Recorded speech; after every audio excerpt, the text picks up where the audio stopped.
ଖାଇବା ଛଡ଼ା ପକେଇ ପାଣି କରିଦେଇଛି। ପହଞ୍ଚିବି କେଉଁଠି ଆମର ଭୁବନେଶ୍ୱର ରହୁଛି। ଯେ କ'ଣ ଗୋଟେ ପୁରୀବାକୁ ମନେ ପଡ଼ିଆ ପାଖରେ ଛିଡ଼ା ହେଇ ଦେଖିଲା ବେଳକୁ ଭାଇ ଯେଉଁ ଭିଡ଼ିଓ ଅପଲୋଡ଼ କରିଥିଲି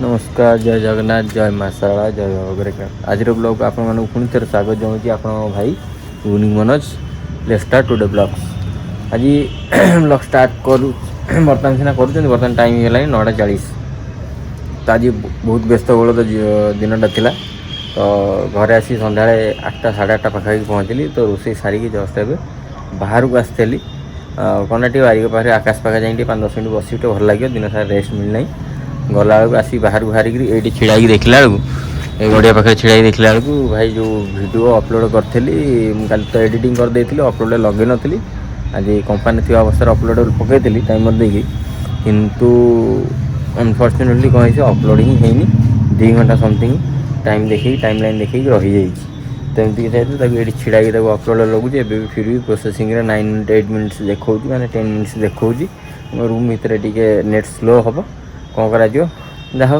डेट्रे अपलोड हेल्ले हम बरं देखा किसी असुविधा नहीं जहाँ हम हम जाणी तो बर्तमान बापा घर को पलि आसिले मत काली जेहेतु मुझे घर को जी एनी हाउ मत जा पड़े छुट्टी मिलू न मिलू से मैटर करे छुट्टी मिलू न मिलू कि मत खाली घर को जा पड़े तो से काली मत समय हम ना दिन में तो मत पैकिंगटा ये करा पड़ो बापा नहीं तो ता भर जी आम घर को तेणु से अपलोड होता देखी हेनी ठीक अच्छे तो जीवा घर को जाकि पैकिंगटा आरम्भ करदा आप मोर पैकिंगटा खाई पी आसला पूरा मोर बर्तमान पैकिंग आरम्भ हो बैग कौन अच्छे तरह पूरे देवी आपको कौन नेबी घर को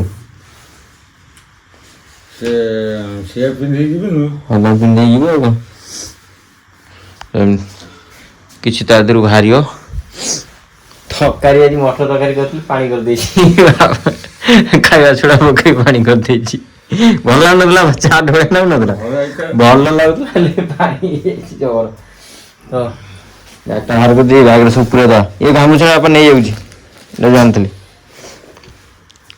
गामुछाटा तो फटाफट रेडी कर दी पूरे बहुत सारा कम शोया पड़ो कल शनिवार पैकिंग मोर सरी तो बापा सेपटे शोई पड़े मुझे मोर एपट पलि आसली आसिक मोर आउ किछिटा काम अच्छी सारदेवी कम बेले भिडियोटा एडिट करा पड़ो प्लस काली सटरडे में खाता कम टे करा पड़ो कर शोया पड़ो पैकिंग कली आ कि गोटे मिसिंग हो कौन गोटे पूरा मन पड़ूनी माने माइंड आसुनी ठीक से कौनटा बाकी रहा देखिया कौन हो सन्ध्या पर्यटन समय अच्छी कौन हो तो विशेष करी बर्तमान टाइमटा आपको देखा दूँ 10:53 भाई मैंने 10:53 देखिए 10:53 ठीक अच्छे 10:53 लोक किए कड़े शोई कौन करते तुमने कौन शोया बाहर कि बर्तमान कम आरंभ करुँच कौन करिया यही तो जीवन ठीक अच्छे तो फटाफट कमटा सारे अच्छी सारिकी शोयार भी अच्छी खाली शनिवार जेहेतु कम प्रबल रहित पुणी मत एठू बाहरिकी जावाक भी पड़ो कहती आकाशर जीवार प्लान अच्छी जाऊँ न जाऊँ जदि कला जना पड़ो न कला तो गाड़ी शुण फाइनाल भल लगुनि केमी राति जी कल दिनटा जी घर को बाहर एक्चुअली काली मु घर को तो जी डायरेक्ट काली एठू जी कलकाटा सॉरी कलकाटा जी डायरेक्ट भुवनेश्वर भौणी पाखु भौणी पाखु जी भौणी मोर पुणी मैं काली रात जी संडे दिन सकाଳେ पहुँची कौटी आमर भुवनेश्वर भौणी मोर ता स्कूटी गाँव को रिटर्न आसो सी भी गाँव को आसो घर को आसो तो स्कूटी नहीं पलि आस मो गाड़ी तो अच्छी मामू घर तो 2टा गाड़ी निहाती दरकार काम फाम भल मंद तो से भौणी स्कूटीटा को आम 2 जण नहीं आसबू ତାର ଚଲେଇବାର ବି ଯଦି ହେବ ଚଲେଇବାର ବି ଟିକେ ପ୍ରାକ୍ଟିସ୍ ହେଇଯିବ। ଏମିତି କିଛି ପ୍ଲାନିଂ ଅଛି, ଦେଖାଯାଉ କ'ଣ ହେଉଛି। ସେଇ କଥା ଭଉଣୀ ସାଙ୍ଗେ ଡିସ୍କସନ୍ ବି ହେଇଯାଇଛି। ବାକି ରହିଲା ଆଉ କିଛି କାମ ଘରେ କାମ କିଛି ରହିଯାଉଛି, ସେଟାକୁ ତୁରନ୍ତ ସାରିବାକୁ ପଡ଼ିବ। ଯେମିତିକି ୱାରିଂର କିଛି କାମ ରହିଯାଇଛି, ଆଉ ୱିଣ୍ଡୋ ଝରକାର କିଛି କାମ ରହିଯାଇଛି, ଯେଉଁଟାକି ଆରି ଭିତରେ ସରିଯିବାର କଥା ଅଛି। ଦେଖାଯାଉ ତେଣି କ'ଣ ହେଉଛି। ତାଙ୍କମାନଙ୍କ ସାଙ୍ଗରେ କଣ୍ଟାକ୍ଟ କରାହେଇଛି, କଥା ହେଇଛି, ଦେଖିବା କ'ଣ ହେଉଛି ଆଉ ଆଗକୁ। ଆଉ ପୂଜା ମାନେ ଘର ପ୍ରତିଷ୍ଠା ହେବ, ଘର ପ୍ରତିଷ୍ଠାର ସମସ୍ତ ଯୋଗାଡ଼ ତ କରିବାକୁ ପଡ଼ିବ, ସେଇଟା ବି ଗୋଟେ ମୁଖ୍ୟ କାରଣ। ପୂଜା ସାମଗ୍ରୀ ଠାରୁ ଆରମ୍ଭ କରିକିରି ଡାଲି ଚାଉଳ ଯାହା ବି ଦରକାର। ତ 11 ତାରିଖ ଘର ପ୍ରତିଷ୍ଠା ହେବ ଆମର। କେବେ ହେବ? 11 ତାରିଖ ଫେବୃଆରୀ 11। ଠିକ୍ ଅଛି। ତ ଆପଣମାନଙ୍କୁ ବି ଇନଭିଟେସନ୍ ଏବେଠାରୁ ରହିଲା। ଆଉ ଗରିବର କଥା ଯାହା କରିବୁ ଖାଇଦେଇ ଯିବ ଆଉ। ଠିକ୍ ଅଛି। ଆଉ ବହୁତ ସଂଘର୍ଷର ଫଳ ଇଏ। ଛୋଟ ଆକାର ହେବ, ବେଶୀ ବଡ଼ ଆକାର କରିବା ପାଇଁ ବର୍ତ୍ତମାନ ସେ ପରିସ୍ଥିତି ନାହିଁ, ସମୟ ନାହିଁ କି ସେତିକି ଷ୍ଟେବୁଲ୍ ଆମେ ନାହୁଁ। ତ ସେଇ ହିସାବରେ କରିବା ପାଇଁ, କାହିଁକିନା ସଡନ୍ଲି ୱିଦିନ୍ 1 ଇୟର୍ ଭିତରେ କି ୱିଦିନ୍ 2 ମନ୍ଥ ଭିତରେ ଅଛି ସବୁ କଥା କହିବି।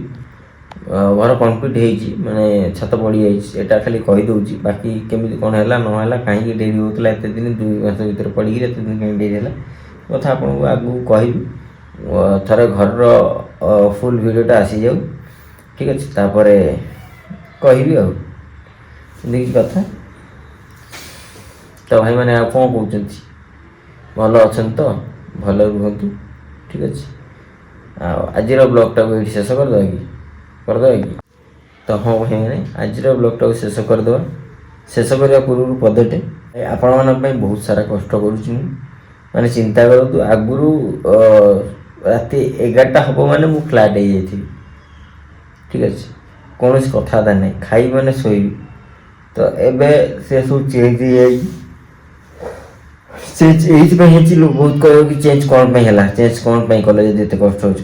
ସେଠି କଥାଟା ହେଉଛି ସେଠି ନାହିଁ, କରିବାକୁ ଭଲ ଲାଗୁଛି। ଆପଣମାନଙ୍କ ସାଙ୍ଗେ କଥା ହେବା ପାଇଁ ମୋତେ ଭଲ ଲାଗୁଛି, ଆପଣଙ୍କଠାରୁ ଭଲ ପାଇବା ମିଳୁଛି, ସେଥିପାଇଁ ମୁଁ କଥା ହେଉଛି। ଆଉ ନହେଲେ କିଛି କଥା ନାହିଁ, ଆଉ କୌଣସି ତା ଦେହରେ ଅପସନ୍ ହିଁ ନାହିଁ। ଅପସନ୍ ମାନେ ଅଲଗା କୌଣସି କିଛି ତା ଦେହରେ ନାହିଁ। କାରଣ ଯେଉଁ ଜିନିଷଟା ମଣିଷକୁ ଭଲ ଲାଗେ ସେ ଜିନିଷ ମଣିଷ ମାନେ ଅଲ୍ଟିମେଟଲି କରେ। ତେଣୁ ତା'ର ଲସ୍ ହେଉ, ଲାଭ ହେଉ, କ୍ଷତି ହେଉ, କି ହାନି ହେଉ, କି ଯାହା ବି ହେଉ, ତ ଭଲ ଲାଗୁଛି ମୋତେ, ତ ମୁଁ କରୁଛି। ଏଇଟା ହେଉଛି ମୁଖ୍ୟ କାରଣ। ତ ଠିକ୍ ଅଛି ଭାଇମାନେ, ଏଇ କଥା ତ କହିଲି ଆପଣଙ୍କୁ। ଆଗକୁ ଦେଖନ୍ତୁ ବଢ଼ିଆ ବଢ଼ିଆ ପ୍ଲାନିଂ ହେଇଛି, ଦେଖାଯାଉ। ସମୟର ଅଭାବ, କ'ଣ କରାଯିବ, କିଛି ମାଇଣ୍ଡ ବି କାମ କରୁନି। ବହୁତ ସାରା ପ୍ଲାନିଂ ରହୁଛି କିନ୍ତୁ କିଛି କରିହେଉନି। ତ ଯେତେବେଳେ ବି ଯାଉଛି ଗାଁକୁ, ସେ ସାରା କାମରେ ଦିନ ସରିଯାଉଛି, କରିବୁ କ'ଣ? ଏମିତି କିଛି କଥା ରହୁଛି, ଦୁଃଖ ଦରିଦ୍ର କଥା। ଖଟିଲେ ଖାଇବୁ, ବହୁତ ହେଇଗଲା ଭାଷଣ, ଠିକ୍ ନା? ଆଉ କହିବି? ତ ଆଜିର ବ୍ଲଗ୍ଟା ଏଇଠି ଶେଷ କରୁଛି ଭାଇମାନେ।